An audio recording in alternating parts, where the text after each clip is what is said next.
À medida em que avançou a investigação, eu fui vendo inconsistência na investigação.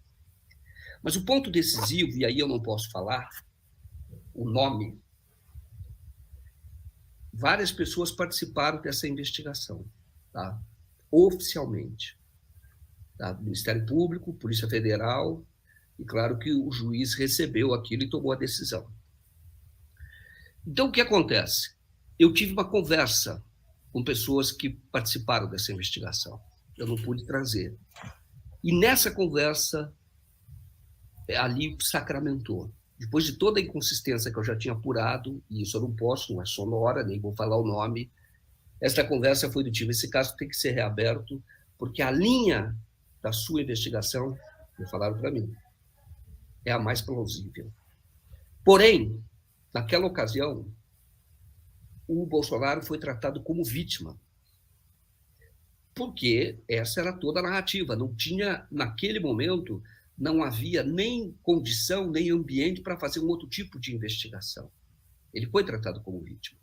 Mas hoje, nós sabemos que ela é inconsistente. E essa linha, ela precisa ser investigada. Então, essa conversa que eu tive foi uma conversa longa, tá?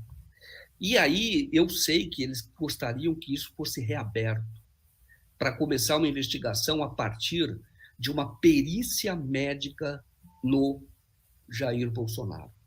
E eles sabem, já até antecipam, que o Bolsonaro poderia se recusar, porque ninguém pode produzir prova contra si, ninguém pode ser obrigado a produzir prova contra si. Mas tem um detalhe que chama muita atenção dessas pessoas, que é a mudança de posição da cicatriz. É uma cicatriz muito fininha do dia, o que indica, essa cicatriz foi mostrada no Domingo Espetacular, que a Record, que era da confiança do Bolsonaro da época, estava alinhado na época com o Bolsonaro, não tem dúvida. Hoje está um pouco diferente, mas na época estava, e o Bolsonaro chamou então o repórter para, com o médico dele, apresentar, nós mostramos esse documentário, apresentar a cicatriz. Aquela cicatriz é muito fininha, ela desaparece, e depois o Bolsonaro apresenta como cicatriz da facada algo que está acima do ponto. E do ponto, qual é o ponto de referência que nós mostramos? São 3 pintas que o Bolsonaro tem no corpo dele. Então, ela foi para cima. Isso não pode acontecer. E aquela cicatriz mostrada poucos dias depois, na verdade, 2 meses depois da suposta facada, da fakeada, aquela cicatriz está muito fininha. Então, não é compatível com um ferimento grave como o que foi mostrado. Então, agora eu posso dar outros detalhes que já estava caminhando para isso. Mas isso é uma questão que basta fazer uma perícia. Agora, o que é que começou a me colocar muito também na linha de que realmente foi uma armação? É o encontro que a imprensa escondeu do Adélio com o Carlos Bolsonaro no ponto 38.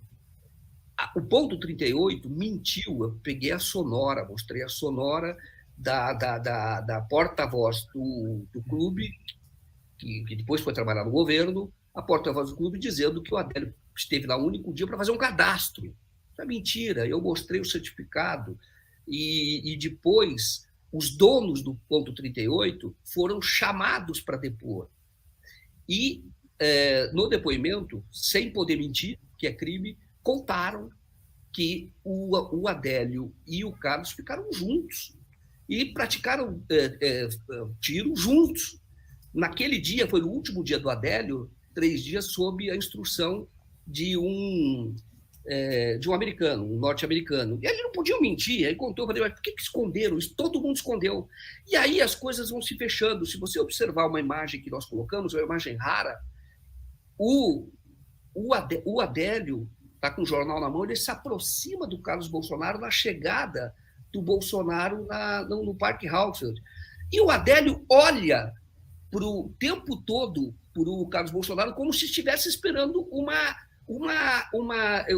só para concluir, estivesse esperando uma orientação. Aquilo é tão evidente. E o Carlos entra. E o Carlos, preventivamente, deu essa declaração para a Leda Nagel, dizendo, não, aquele dia ele veio na minha direção. Bom, Teoricamente o Carlos Bolsonaro não sabia quem era o Adélio, mas ele sabia, os dois estiveram juntos. E ele não diz em nenhum momento, não, eu até pratiquei tiro, no começo daquele dia estava junto. Não, ele fala o dia que ele estava no clube, no dia que eu estava em Florianópolis. Ele não fala, ele estava no clube no dia que eu também estava no clube. E o clube, ele é pequeno ali, aquela área. Evidentemente que os dois ficaram, evidentemente não, os donos contam que ficaram e diz até onde o Adélio sentou. Ele sentou numa poltrona depois de praticar alguns tiros, depois ficou olhando para o grupo, um pouco mais isolado. E, bom, enfim, tem outros pontos também que vão mostrando a total inconsistência. Joaquim, deixa eu só fazer um breve comentário aqui, porque eu acho que isso pode esclarecer algumas coisas. Uma dúvida que ficou para mim, interessante você falar, quando o Adélio vai em direção ao Carlos Bolsonaro e o Carlos Bolsonaro entra no carro, o Jair Bolsonaro está em cima do carro fazendo um discurso para a população. Sim. Eu fiquei pensando, aquela área por onde o Adélio circulava, provavelmente deveria ser uma área restrita, uma área de passagem só para as pessoas autorizadas pela segurança, porque qualquer pessoa poderia chegar por trás, ali, se fosse o caso, e atentar contra a vida dele. Coisas que eu acho que são muito importantes nesse documentário. Um ponto que o Rodrigo falou, mas e o pessoal da Santa Casa? E tem um superchat aqui que pergunta, importante dizer quem que levou o Bolsonaro da fakeada até o hospital. O Bebiano falou que ele estava o tempo todo com o Bolsonaro, mas depois nesse trajeto não. Nesse trajeto ele não estava. Então, ali nesse trajeto pode ter havido a hipótese do autocorte, né, do corte programado, para que ele tivesse um pequeno ferimento. O médico que atende o Bolsonaro, isso fica muito claro, o médico que atende o Bolsonaro em Juiz de Fora, que é aquele que salva a vida do Bolsonaro, é um médico que estava no almoço da Associação Comercial com a camisa amarela, o único que estava de camisa amarela no dia, e depois é homenageado por ele. Aí, olha, só para trazer um elemento novo, hoje de manhã o Alexandre Frota nos procurou. Eu vou contar essa história aqui, que ela é muito interessante. O Alexandre Frota era um apoiador do Bolsonaro, bolsonarista radical. E ele falou, porra, cara, eu tenho muita dúvida. Tá? Hoje de manhã ele nos procurou para dizer o seguinte, olha, eu tinha dúvida, mas hoje eu tenho certeza, foi uma fakeada, foi forjado. Palavras do Alexandre Frota. E aí eu vou trazer para vocês o relato que ele faz. Ele fala o seguinte, olha, eu estava em Aparecida, aí soube do acidente, ele pega o carro e toca para Juiz de Fora. Coisas que ele conta. Liguei para os filhos, e ele fala assim, eu estava mais preocupado do que os filhos dele estavam tranquilos. Chega em Juiz de Fora, o andar fechado, né? O Bebiano não deixa ninguém subir, o Bebiano controla tudo, né? E aí ele conta que ele recebe uma ligação do cara que já morreu, do Levi Fidelix, que era o presidente do PRTB, partido que deu a legenda lá para o Mourão ser candidato a vice, e o Levi Fidelix falou, olha, não pode deixar levar ele para o Sírio-Libanês, porque tem uma equipe do Sírio que foi lá para Juiz de Fora. Não pode ir para o Sírio, tem que ir para o Einstein, e quem está pilotando tudo isso é o Meyer Nigri. Meyer Nigri é o dono da construtora Tecnisa. Meyer Nigri é a pessoa que indicou o Augusto Aras para a Procuradoria-Geral da República. Isso saiu, foi publicado na revista Veja. Meyer Nigri é o empresário que queria legalizar os cassinos no Brasil. Ele é para o Bolsonaro o que o Sheldon Adelson é para o Trump, né? Então, é o cara que faz a conexão com esse dinheiro dos cassinos, né? O Meyer Nigri aparece no documentário e aí ele fala, não, queriam levar para o Sírio, mas aqui no Einstein ele está em casa. Ele fala isso, né? Então tem essa cena. E no Einstein, para responder um pouco a questão do Rodrigo, ele é recebido pelo médico, que é o Macedo, que faz a cirurgia de intestino, que não tem nada a ver com facada. Depois ele fala, não, veja bem.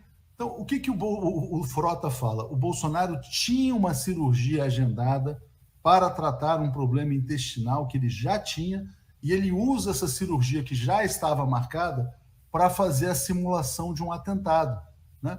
O Macedo, ele é muito cuidadoso. Ele fala assim, quer dizer, quando ele fala, não, aqui é a cirurgia aqui é a cicatriz da minha cirurgia que ele fez, que é a cirurgia que corta a barriga inteira. A facada é isso aqui. E aí ele mostra a cirurgia da facada abaixo das 3 pintas. O Bolsonaro, quando vai ao Danilo Gentili, ele se descuida e mostra uma cirurgia acima das 3 pintas para o Danilo Gentili. Então tudo é uma grande encenação.